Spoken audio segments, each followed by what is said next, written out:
Hello guys, today I'm going to talk about the pros and cons of dating a foreigner in China.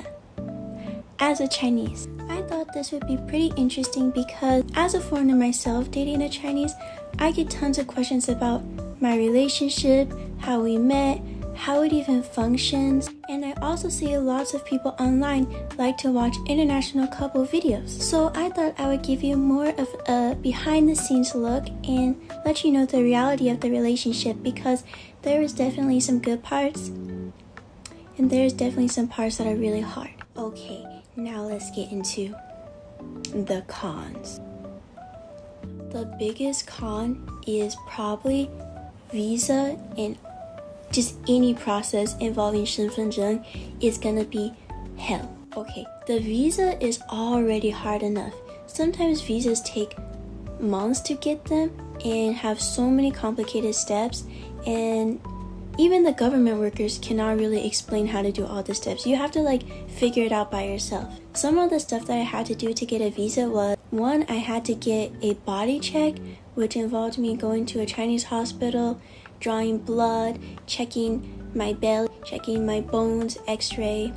Another really hard thing I had to do was I had to submit my fingerprints to the FBI of American government and waited a month for them to tell me if I was a criminal or not, which I'm not a criminal by the way. And probably the most hard part is that you cannot get a China mainland visa in China mainland, which means that you either have to go abroad to get it or go to Hong Kong to get it, and both of those options are kind of expensive. And even you do all the steps right, you're still not guaranteed anything. It's just kind of stressful.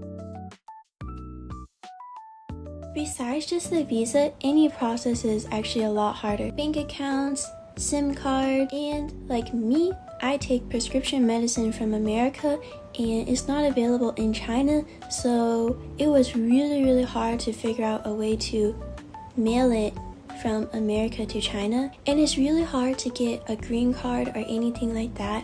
So basically you guys are gonna have to deal with these visas and residence permits forever.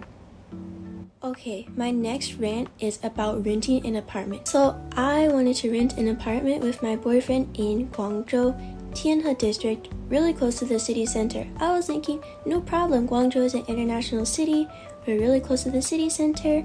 Not a big deal, right? No, it's a big deal. So many landlords don't want to rent to foreigners actually, and so if they do want to rent to foreigners, well, the options are super limited. Basically 90% of your options are gone, and the remaining 10% of the options, the price is literally double. So I know what you're thinking, what about just let my boyfriend rent it and he signs the contract and then I don't do anything, I just live there. Is that okay? No, we tried to do that. That's not okay. We got yelled at by the real estate agent. The real estate agent started cursing us like, just one look at her face and they'll freaking kick you out.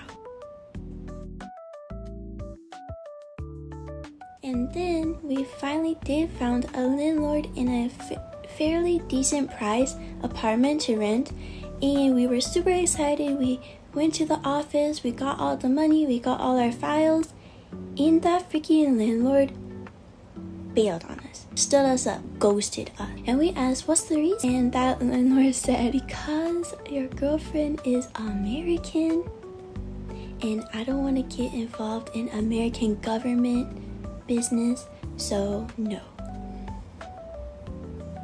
Yeah, I know America is doing a lot of crazy stuff in the world, so I get it. I don't want to get involved in American government business too though. 政府是政府，人是人。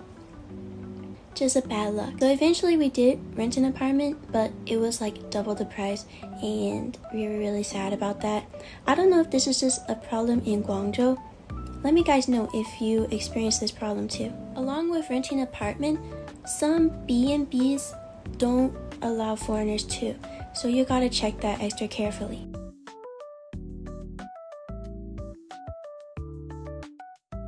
The next one kind of depends on the person, how much that person can adapt. Basically, if that person cannot really adapt to Chinese food or Chinese language or Chinese culture, I think it's going to be kind of hard. Because language and culture really builds up someone's identity, right?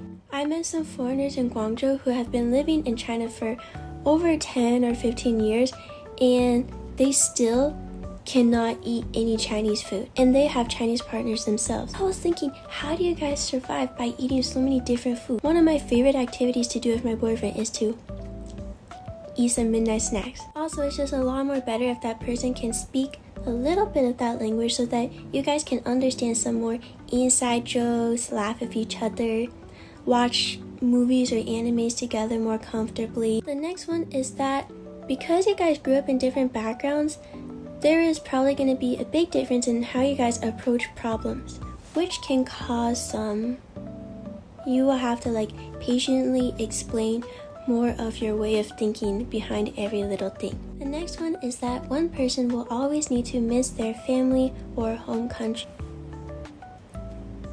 The next one is really intense for me because I am an introvert, which is that you get a lot of attention everywhere you go. Even when I was super sick and went to the emergency hospital room, I looked super gross and fighting for my life. And then these people are like, wow, a foreign girlfriend. Oh my gosh. No, I don't want to be seen like this. Even if it's the worst day of your life and you don't want to get any attention or get noticed, you are still gonna get attention and get noticed.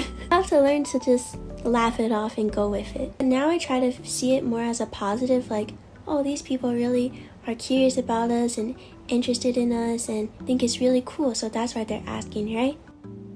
This next problem, I cannot really talk about it because I didn't have any problems with this, but some families will disapprove.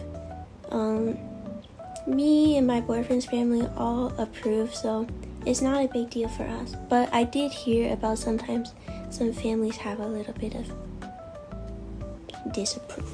And the last thing you should know is that probably if it's their first time coming to China, your partner is gonna get sick really easily. I guess it depends on their immune system, but most of the foreigners I know who came to China for the first time, for the first year, they were sick constantly. You know, just new bacteria, new water, new weather, new everything, right?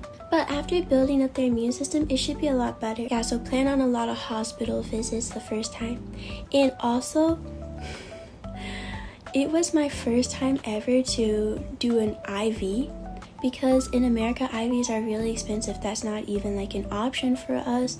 And so when I came to China and got sick, my boyfriend recommended me to do an IV and I was like, no. I was really scared, and then eventually I had to do it, and the whole time I was crying. Please try to understand. Anyways, thank you for watching. Bye bye. Let me know how you think about these cons, and if you have any other cons, and please go watch the pro video so that you can understand the full picture.